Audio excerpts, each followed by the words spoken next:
አንድ በጣም ቆንጆ ስልክ አንቦክስ አድርጌ ላሳያችሁ። አክቹዋሊ አንቦክሲንግም አይደለም ስልኩን እየተጠቀምኩበት ነው። አንድ 2-3 ሳምንት ተጠቅሜበታለሁ። ቪቮ ኤክስ300 አልትራ ይባላል። እንደምታዩት ቻይኒዝ ቨርዥኑን ነው የገዛሁት። ያው ቻይኒዝ ቨርዥኑ ስለሚቀንስ ማለት ነው። ግሎባል ቨርዥኑ በጣም ኤክስፔንሲቭ ነው በነገራችን ላይ።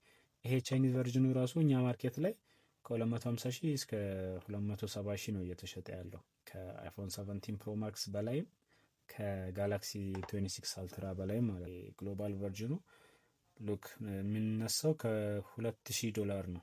17 ፕሮ ማክስ ከ$1200 ነው የሚነሳው መነሻ ሂሳቡ ማለት ነው። ኤኒዌይ ወደ ስልኩ እንግባ።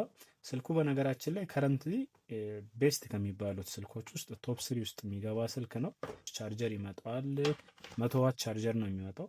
100 ዋት ቻርጀር ማለት የአይፎን 17 ፕሮ ማክስ 40 ዋት ነው ማክሲመም የሚሄደው። ሶ ሁለት እጥፍና ሌላ 20 ዋት ትርፍ አለው ማለት ነው። እና አንድ ሲልከን ኬስ ትመጣለች። ስልኩ ጋር ስንመጣ ስልኩ ይሄንን ይመስላል። ቪቮ ኤክስ 300 አልትራ ይባላል። እነዚህ ቪቮ ኤክስ ሲሪሶች አንድ የሚታወቁበት ነገር አለ። ካሜራ ነው። ካሜራ በጣም ቆንጆ ካሜራ አላቸው። ይሄው እንደምታዩት ከዛይስ ጋር ኮላቦሬት አድርገው የሰሩት ካሜራ ነው። ዛይስ ማለት የምታውቁ ከሆነ ይሄ የካነን የሶኒ ምናምን ሌንሶች ይሰራል። እነሱ ናቸው ከለር ሳይንሱን ቲዩን ያደረጉት። ጀርባውም ግላስ ነው።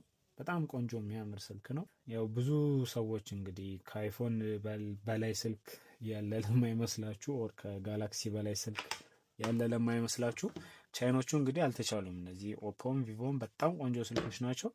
የተወሰነ ፎቶ እዚሁ ላይ ላንሳና ላሳያችሁ። ቆሻሻው ራሱ ይታያል። የጆይስቲኩ ሉክ እንዴት ጽድት ያለ ፎቶ እንደሚያነሳ